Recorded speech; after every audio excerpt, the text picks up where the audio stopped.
people have like little signs. Y'all got to write it bigger because I'm getting old now. And I like that picture of me. That's very nice. Thank you. Let's get something out of the way up front. I am not singing today.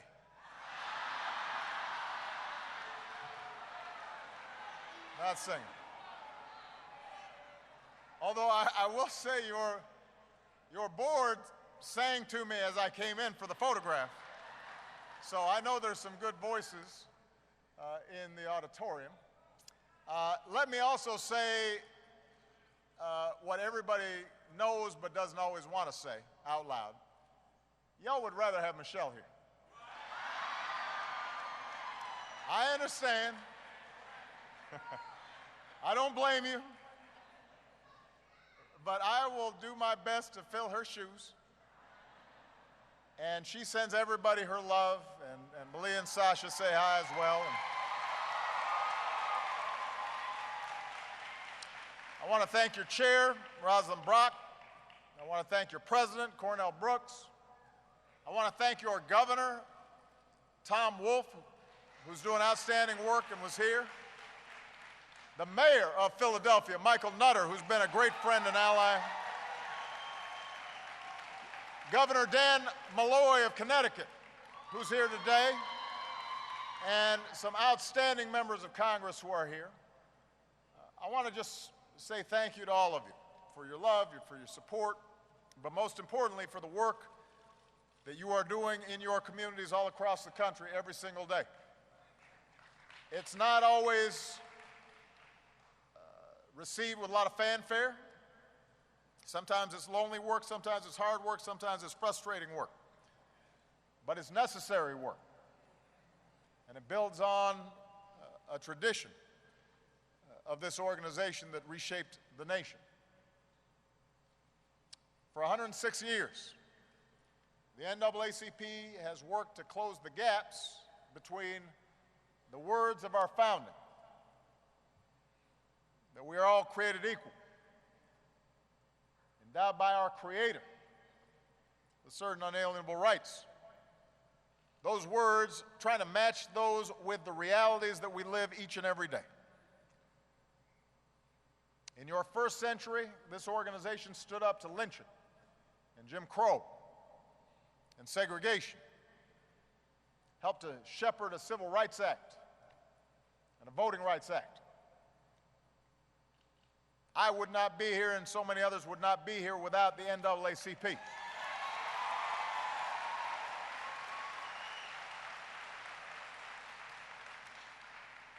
In your second century, we've worked together to give more of our children a shot at a quality education, to help more families rise up out of poverty, to protect future generations from environmental damage, to create fair housing, to help more workers find the purpose of a good job.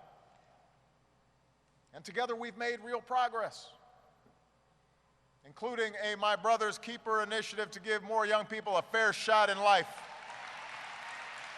including the passage of a law that declares health care is not a privilege for the few, but a right for all of us.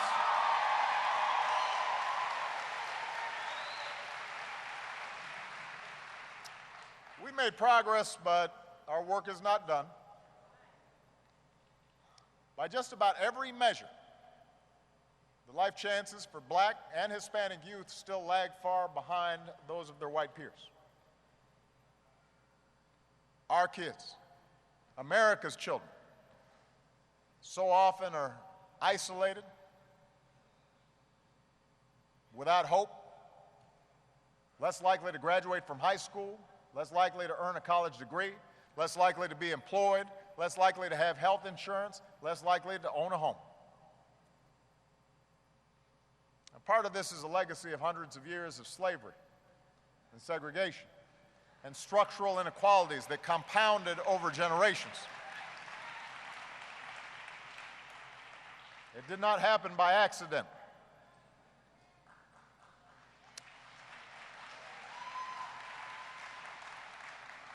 Partly it's the result of continuing, is sometimes more subtle, bigotry. Whether in who gets called back for a job interview, or who gets suspended from school, or what neighborhood you're able to rent an apartment in, which, by the way, is why our recent initiative to strengthen the awareness and effectiveness of fair housing laws is so important.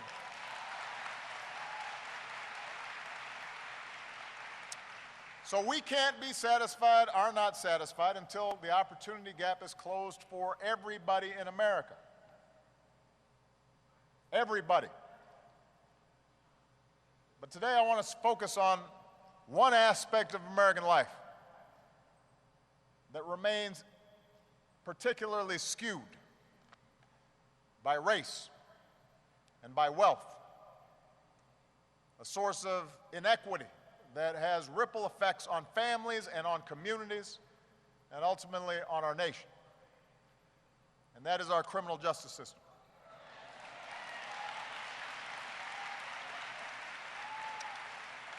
Now, this is not a new topic. I know sometimes folks discover these things like they just happened. There's a long history of inequity in the criminal justice system in America. When I was in the state legislature in Illinois, we worked to make sure that we had videotaping of interrogations because there were some problems there. We set up racial profiling laws to prevent the kind of bias in traffic stops that too many people experience. Since my first campaign, I've talked about how in too many cases our criminal justice system ends up being a pipeline from underfunded, inadequate schools to overcrowded jails.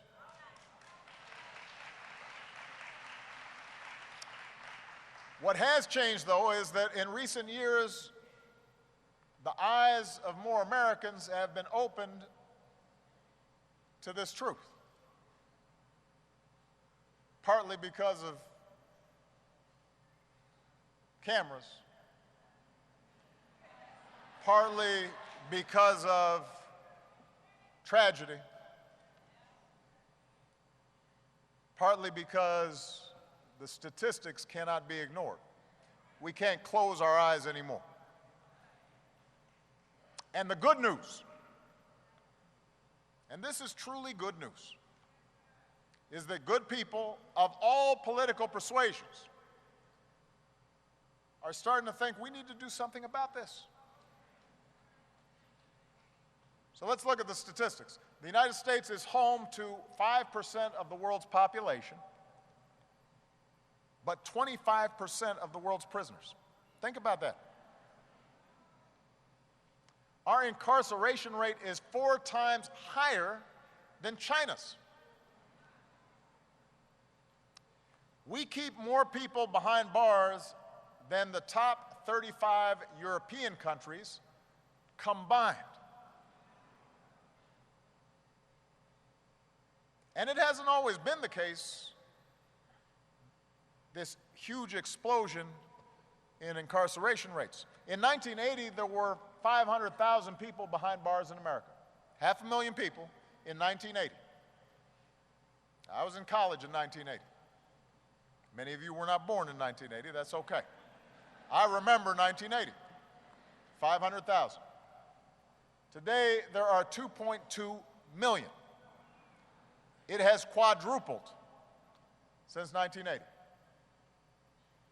Our prison population has doubled in the last 2 decades alone.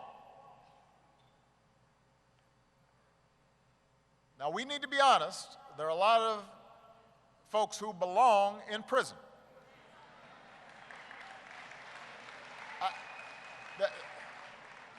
If we're gonna deal with this problem and the inequities involved, then we also have to speak honestly. There are some folks who need to be in jail. They may have had terrible things happen to them in their lives. We hold out the hope for redemption, but They've done some bad things. Murderers, predators, rapists, gang leaders, drug kingpins. We need some of those folks behind bars. Our communities are safer thanks to brave police officers and hardworking prosecutors who put those violent criminals in jail.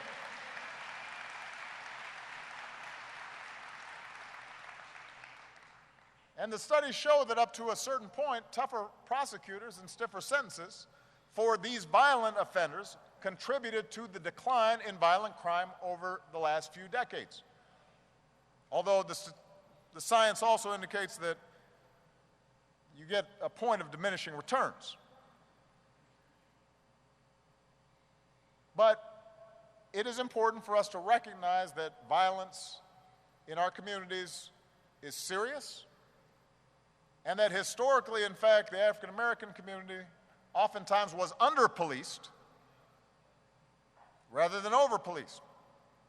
Folks were very interested in containing the African American community so it couldn't leave segregated areas, but within those areas, there wasn't enough police presence. But here's the thing. Over the last few decades, we've also locked up more and more nonviolent drug offenders than ever before for longer than ever before. And that is the real reason our prison population is so high. In far too many cases, the punishment simply does not fit the crime.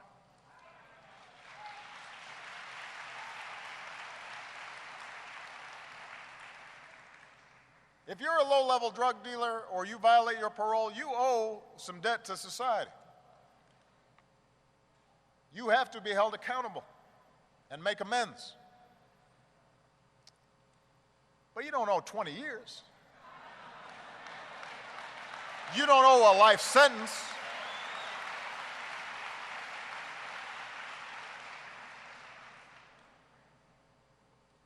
That's disproportionate to the price that should be paid.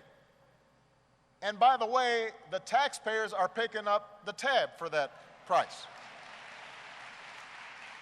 Every year we spend $80 billion to keep folks incarcerated. $80 billion.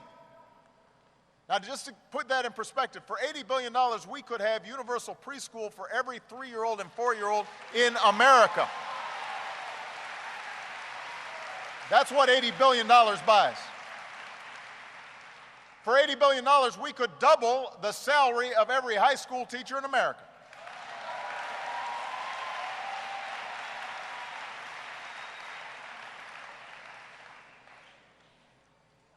For $80 billion, we could finance new roads and new bridges and new airports, job training programs, research and development.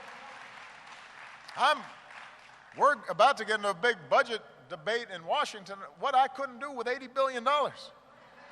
It's a lot of money. For what we spend to keep everyone locked up for 1 year, we could eliminate tuition at every single one of our public colleges and universities.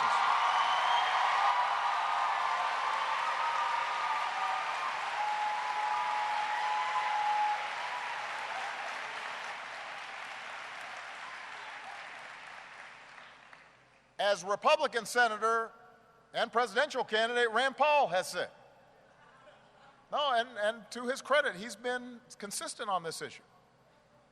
Imprisoning large numbers of nonviolent drug offenders for long periods of time costs the taxpayers money without making them any safer.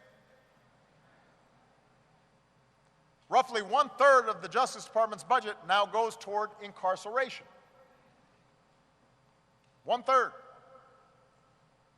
And there are outstanding public servants at our Justice Department, starting with our outstanding Attorney General, Loretta Lynch. And we've got some great prosecutors here today.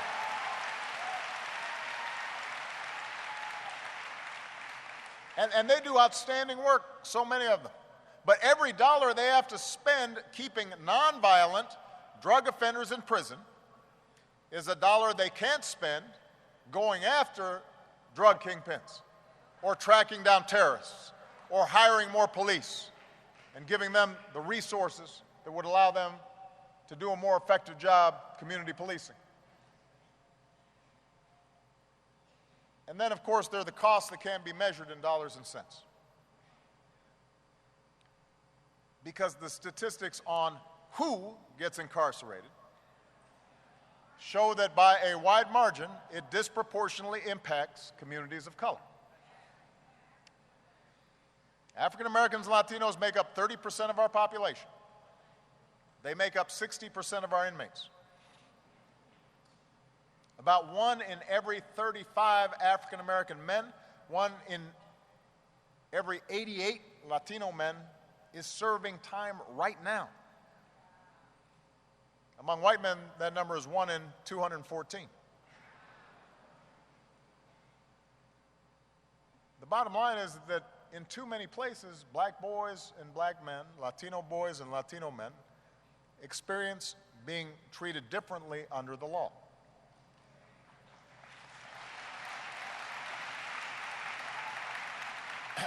And I want to be clear, this is not just anecdote. This is not just barbershop talk. A growing body of research shows that people of color are more likely to be stopped, frisked, questioned, charged, detained. African Americans are more likely to be arrested. They are more likely to be sentenced to more time for the same crime.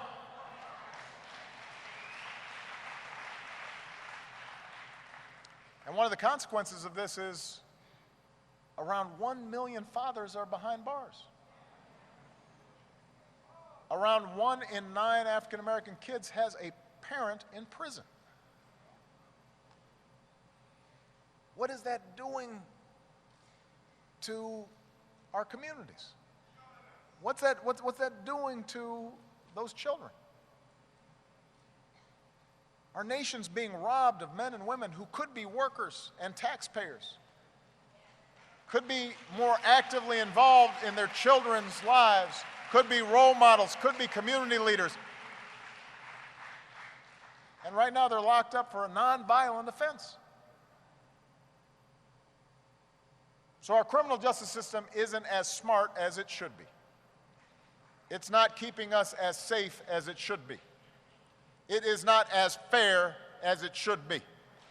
Mass incarceration makes our country worse off, and we need to do something about it.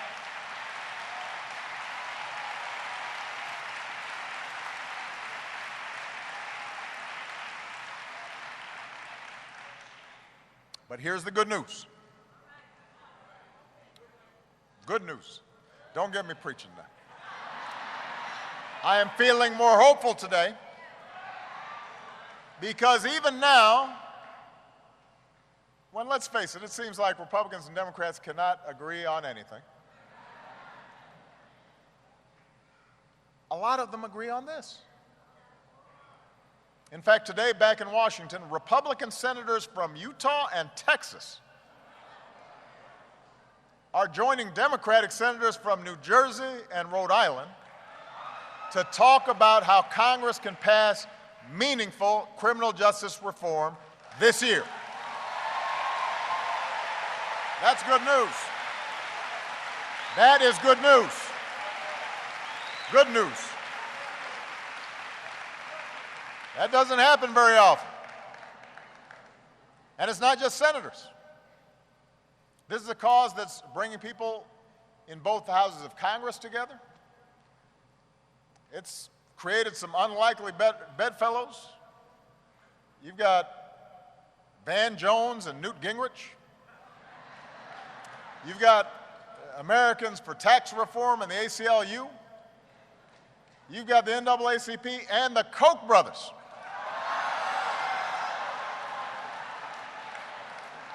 No, you got to give them credit. You got to call it like you see it. There are states from Texas and South Carolina to California and Connecticut who've acted to reduce their prison populations over the last 5 years and seen their crime rates fall. That's good news. My administration has taken steps on our own to reduce our federal prison population. So I signed a bill reducing the 101 sentencing disparity between crack and powder cocaine. I've commuted the sentences of dozens of people sentenced under old drug laws that we now recognize were unfair. And yesterday I announced that I'm commuting dozens more.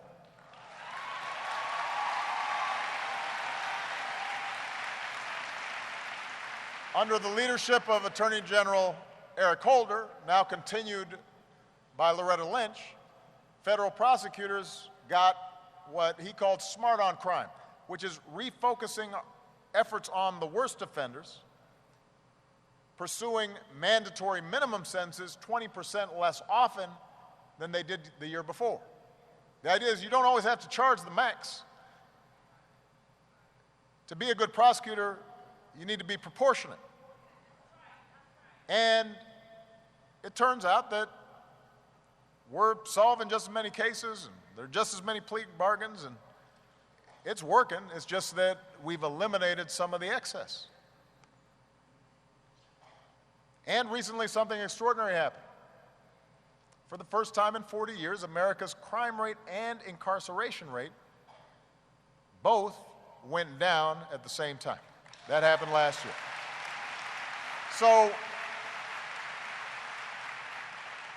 So there's some momentum building for reform.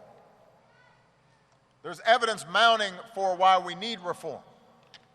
And I want to spend the rest of my time just laying out some basic principles, some simple ideas for what reform should look like, because we're just at the beginning of this process and we need to make sure that we stay with it.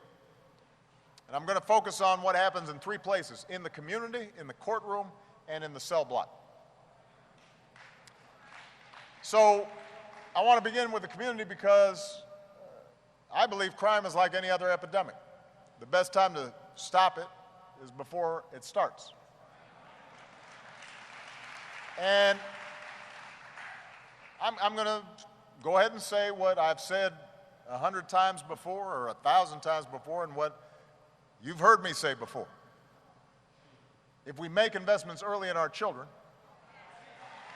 we will reduce the need to incarcerate those kids. So, one study found that for every dollar we invest in pre-K, save at least twice that down the road and reduce crime. Getting a teenager a job for the summer costs a fraction of what it costs to lock him up for 15 years. Investing in our communities makes sense. It saves taxpayer money if we are consistent about it. And if we recognize that every child deserves opportunity, not just some, not just our own.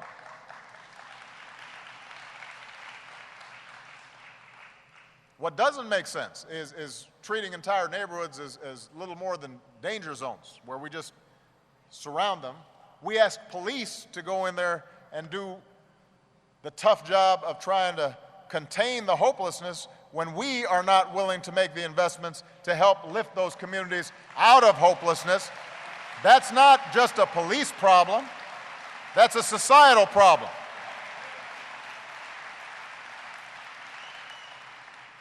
Places like West Philly, or West Baltimore, or Ferguson, Missouri, they're part of America too. They're not separate. They're part of America like anywhere else. The kids there are American kids, just like your kids and my kids. So we got to make sure boys and girls in those communities are loved and cherished and supported and nurtured and invested in. And we have to have the same standards for those children as we have for our own children. So, if you are a parent, you know that there are times where boys and girls are going to act out in school. And the question is, are we letting principals and parents deal with one set of kids and we call the police on another set of kids, that's not the right thing to do.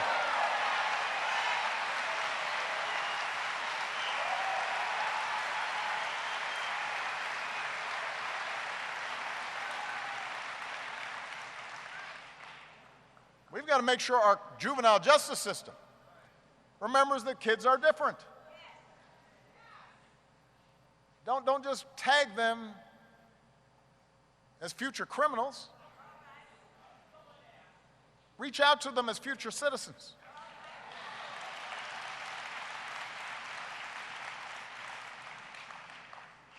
And even as we recognize that police officers do one of the toughest, bravest jobs around, and we do everything in our power,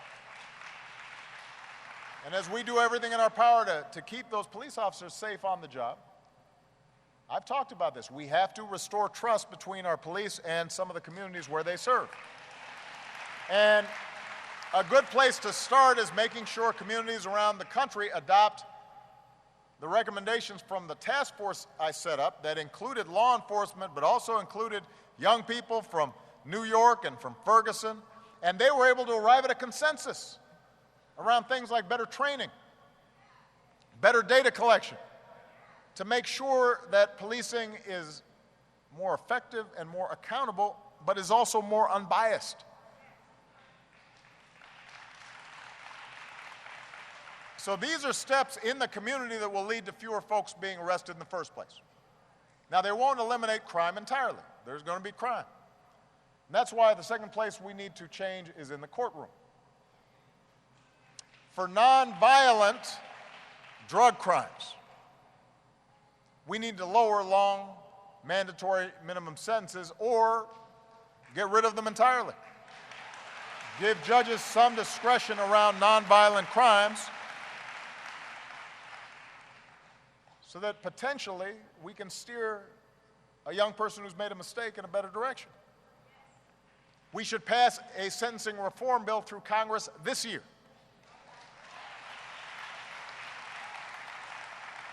We need to ask prosecutors to use their discretion to seek the best punishment, the one that's going to be most effective, instead of just the longest punishment.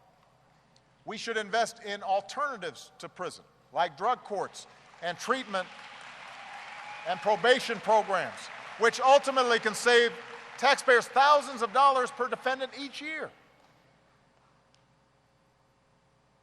Now, even if we're locking up fewer people, even if we are reforming sentencing guidelines, as I've said before, some criminals still deserve to go to jail. And as Republican Senator John Cornyn has reminded us, virtually all of the people incarcerated in our prisons will eventually, someday, be released.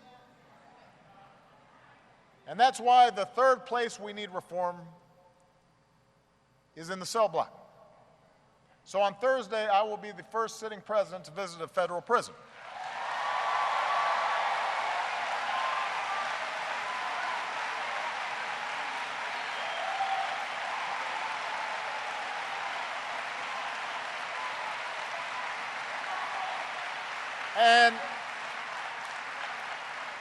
And I'm going to shine a spotlight on this issue, because while the people in our prisons have made some mistakes, and sometimes big mistakes, they are also Americans. And we have to make sure that as they do their time and pay back their debt to society, that we are increasing the possibility that they can turn their lives around.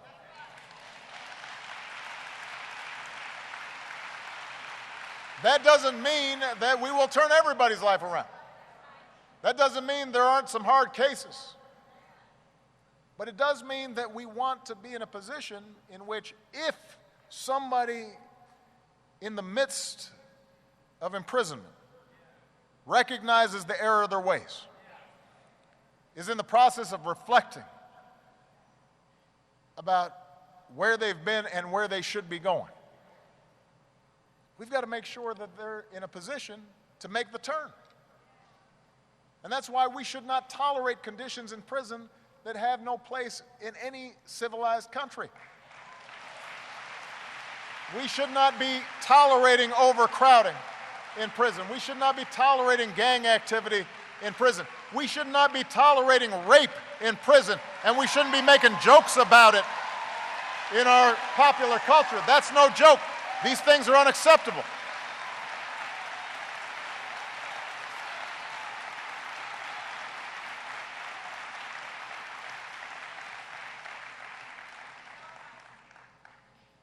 What's more, I've asked my Attorney General to start a review of the overuse of solitary confinement across American prisons.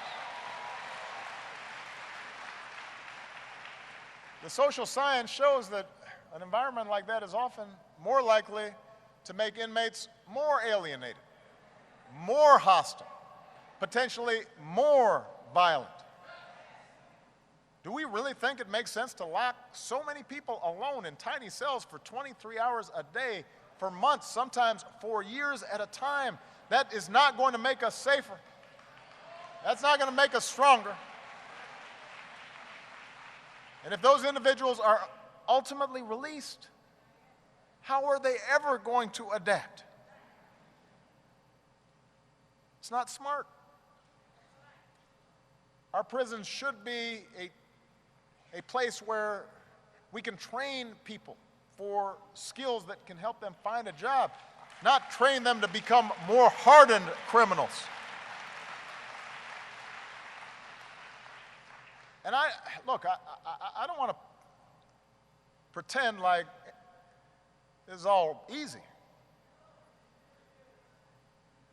But some places are doing better than others. Montgomery County, Maryland, put a job training center inside the prison walls to give folks a head start in thinking about what might you do otherwise than committing crime.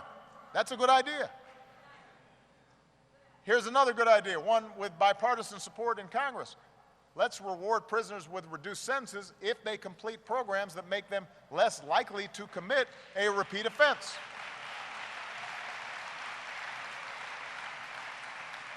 Let's invest in innovative new approaches to link former prisoners with employers, help them stay on track. Let's follow the growing number of our states and cities and private companies who've decided to ban the box on job applications so that former prisoners who have done their time and are now trying to get straight with society have a decent shot in a job interview.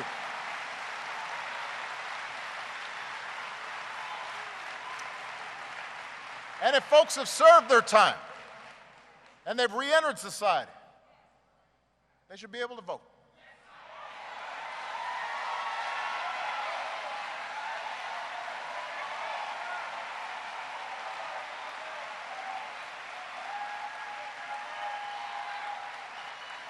You know,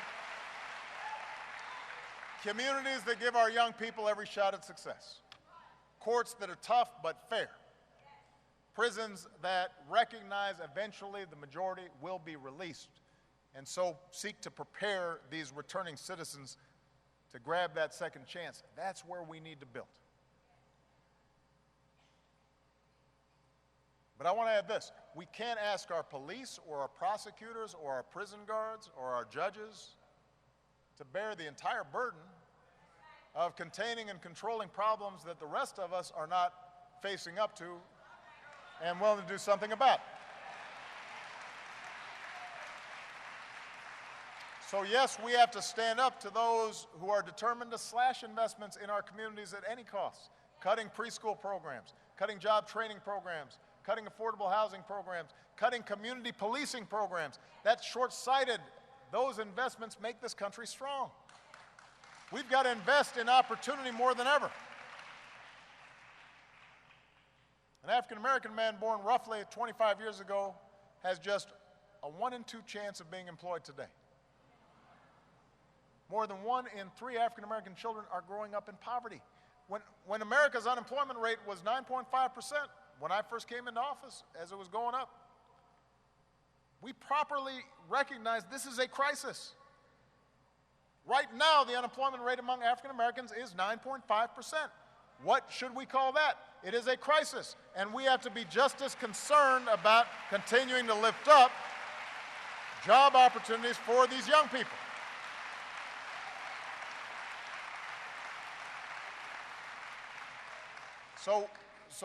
Today I've been talking about the criminal justice system, but we have to recognize that it's not something we can view in isolation. Any system that allows us to turn a blind eye to hopelessness and despair, that's not a justice system, it is an injustice system. But that is an extension and a reflection of some broader decisions that we're making as a society. And that has to change. That has to change. What the marchers on Washington knew. What the marchers in Selma knew. What folks like Julian Bond knew. What the marchers in this room still know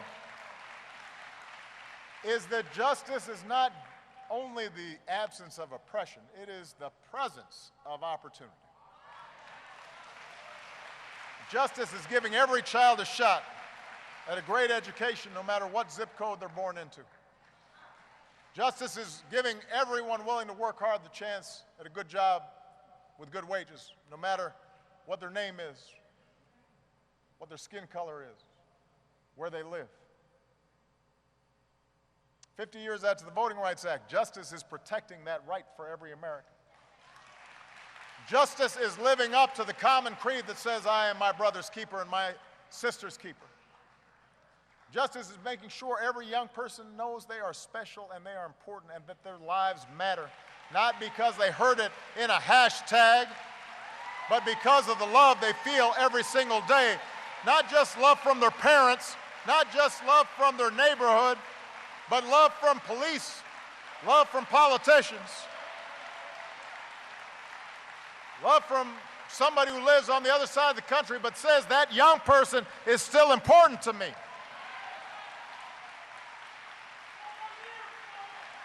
That's what justice is. And in the American tradition, and in the immigrant tradition of remaking ourselves, in the Christian tradition that says none of us is without sin, and all of us need redemption. Justice and redemption go hand in hand. You know, right before I came out here, I met with 4 former prisoners, 4 ex-offenders. 2 of them were African American. 1 of them was Latino. 1 of them was white. All of them had amazing stories.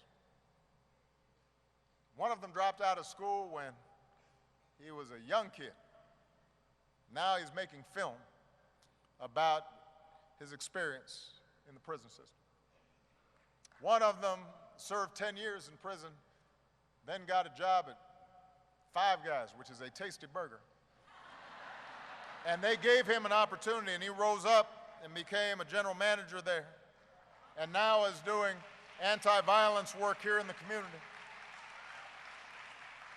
1 of them, the young Latino man, he came out of prison and was given an opportunity to get trained on green jobs that are helping the environment, but also gave him a marketable skill. And he talked about how the way he's staying out of trouble is he just keeps on thinking about his 2 daughters. And I could relate to that, because you don't want to disappoint your daughters. You don't want to disappoint those baby girls. And so he says, I go to work and I come home and I grab that little baby and get a kiss. And that's keeping me focused. And then 1 of them, Jeff Copeland, was arrested 6 times before his 38th birthday. He He was drinking, using drugs, racked up DUI after DUI, sentence after sentence, and he admits that the sentences he was getting for DUI weren't reflective of all of the trouble he was causing. Could have been worse. And Jeff spent so much time jogging in place in his cell that inmates nicknamed him the Running Man. And he was literally going nowhere, running in place. And then somehow, Jeff started examining his life, and he said, this isn't me. So he decided to hold himself accountable. He quit drinking. He went to AA, met a recruiter from the reentry program at the Community College of Philadelphia, enrolled in classes once he was released, made sure to show up every day, graduated summa cum laude with a 3.95 GPA. And this fall, he'll graduate from Temple University with a major in criminal justice and a minor in social work, and he volunteers helping former inmates get their lives back on track. And it's sort of a cliche, he says, but we can do anything. And just 2 years ago, the Running Man ran his first marathon because he's going somewhere now. You never look at crossing the finish line, he says of his journey. You attack it by putting 1 mile after the other. It takes steps. It takes steps. That's true for individuals. It's true for our nation. You know, sometimes I get in debates about how to think about progress or the lack of progress when it comes to issues of race and inequality in America. And there are times where people say, oh, the president, he's too optimistic, or he's not talking enough about how bad things are. Oh, and let me tell you something, I see what happens. My heart breaks when I see families who are impacted. I spend time with those families and feel their grief. I see those young men in street corners and eventually in prisons, and I think to myself, they could be me. That the main difference between me and them is I had a more forgiving environment, so that when I slipped up, when I made a mistake, I had a second chance, and they've got no margin for error. I know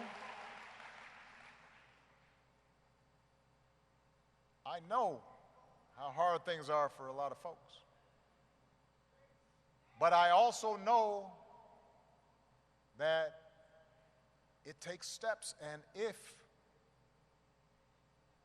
we have the courage to take that first step, then we take a second step. And if we have the courage to take the second step, then suddenly we've taken 10 steps. Next thing you know, you've taken 100 steps, and that's true not just for us as individuals, but that is true for us as a nation. We are not perfect, but we have the capacity to be more perfect. Mile after mile, step after step. And they pile up one after the other, and pretty soon that finish line starts getting into sight. And we are not where we were. We're in a better place because we had the courage to move forward. So we cannot ignore the problems that we have, but we can't stop running the race. That's how you win the race. That's how you fix a broken system. That's how you change a country. The NAACP understands that. Think about the race that you have run. Think about the race ahead.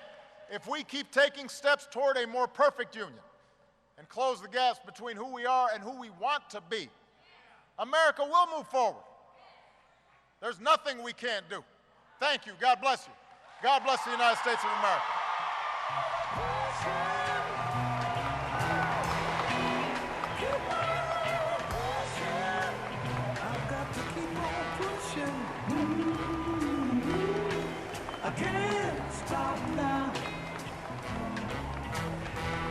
Move up a little higher. Some way or somehow. 'Cause I've got my All right, guys, that is a wrap on President Obama's appearance at the NAACP event in Philadelphia. It is 2:40 p.m. right now. I'm about to wrap up